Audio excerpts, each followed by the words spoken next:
Olá, queridos irmãos, bom dia. A paz do Senhor Jesus Cristo. Que Deus, em sua infinita bondade, nos abençoe nessa manhã. Eu sou o pastor José Cláudio Adão, da Igreja Adventista da Promessa, no campo de Varginha, sul de Minas Gerais.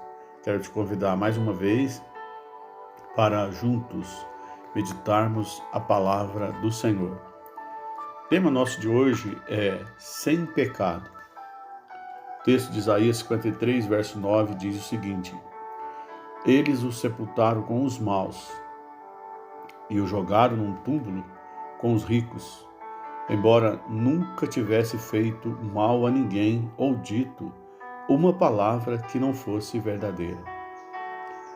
O profeta, há aproximadamente 800 anos antes de Jesus nascer, vir ao mundo, já profetizava a perfeição do Cordeiro de Deus que tirou o pecado do mundo. Ninguém se arriscaria tanto como Jesus ao perguntar em público, cercado de amigos e de inimigos também, de seguidores e de opositores: quem dentre vós me convence de pecado? Ou seja, quem dentre vós me acusa de pecado? É muito difícil a gente, no meio de multidão de pessoas, cercado de amigos, inimigos, de pessoas que gostam e que não gostam de você, perguntar se alguém apontaria um erro na sua vida. E certamente, no meio de uma grande multidão, teria alguém que tivesse visto você ou eu a ter praticado algum erro. Jesus, quando ele pergunta, é porque ele tinha certeza de que ninguém poderia provar nada contra ele, de que ele tivesse feito um erro, cometido algum pecado na sua vida. Para se ter uma ideia da melhor sinceridade da pergunta, é bom citar outras versões. Por exemplo, a Nova Tradução na linguagem de hoje, ela diz assim: qual de vocês pode provar que eu tenha algum pecado? Olha só, parece que a pergunta aqui é bem mais limpa, né? A Bíblia de Jerusalém traduz assim: quem dentre vós me acusa de pecado?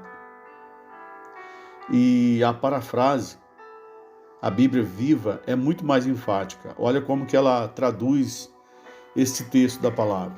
Quem de vocês pode verdadeiramente me acusar de um único pecado?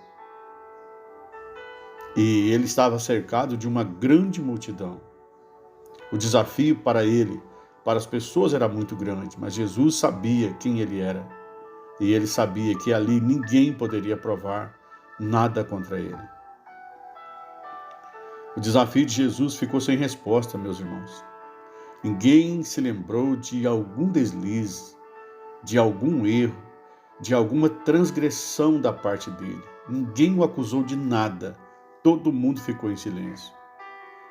Poucas semanas depois, por ocasião do seu julgamento perante o Sinédrio, os sacerdotes tiveram de suar para conseguir alguma testemunha contra Jesus, nem que fosse uma testemunha falsa, mas não conseguiram.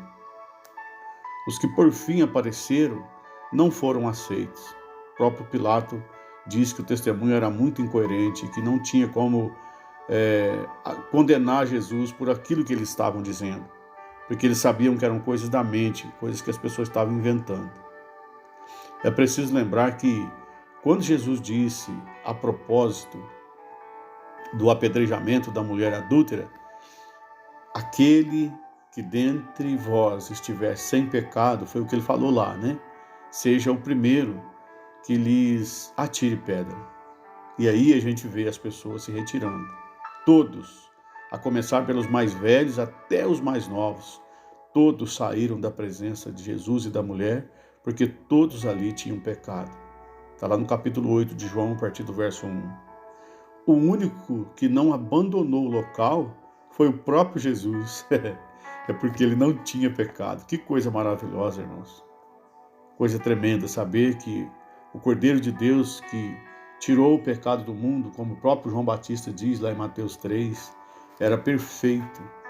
Ele não tinha nenhum erro, ele não cometeu nenhum erro. Até porque, se ele tivesse cometido algum erro, ele não poderia nos redimir.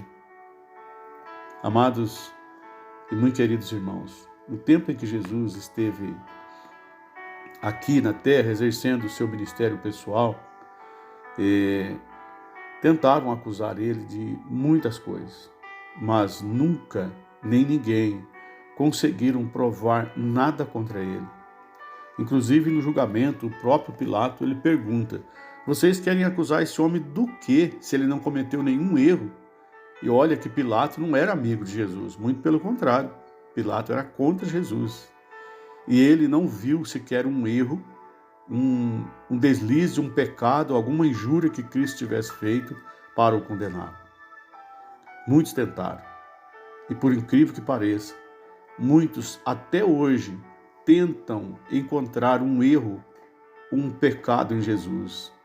Se você olhar para os meios de comunicação, existem filmes, existe até mesmo alguns documentários acusando Jesus de ter praticado erros, inclusive de adultério.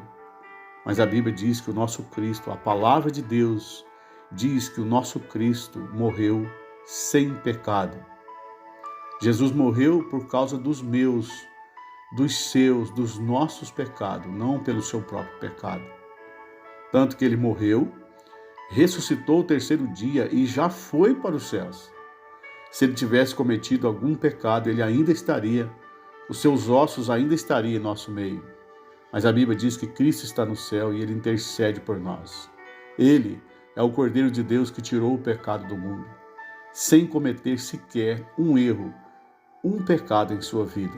O Cordeiro perfeito, que Deus aceita o sacrifício de Jesus como purificação, como perdão dos nossos pecados. Em Jesus, você pode confiar. Você que já é cristão e que serve ao Senhor, se você já confia em Jesus, continue confiando mais e mais. E você que, por acaso, ainda não reconheceu Jesus como Salvador, o Salvador que foi enviado dos céus para nos representar na morte, pense bem, receba-o em sua vida, aceite-o como o seu único e suficiente Salvador. A Bíblia diz que ele está nos céus, sentado à destra de Deus, de onde intercede por nós e de onde um dia virá para buscar a sua igreja, todos aqueles que o receberam como único e suficiente Salvador. Confie em Jesus Cristo. Ele é o Deus encarnado que desceu dos céus para morrer pelos nossos pecados. Oremos ao Senhor. Querido Deus, Pai, Filho e Espírito Santo, obrigado, Jesus, por ter sido o Cordeiro perfeito que nos representou na morte e que nos perdoou e nos redimiu da culpa. Obrigado, Senhor. Deus, eu oro pela família, eu oro pela igreja, eu oro pelos enfermos, Senhor, que sejam curados para a glória do nome de Jesus. E eu oro pela nossa pátria, pelo nosso Brasil. Que o Senhor nos abençoe em nome de Cristo Jesus. Amém.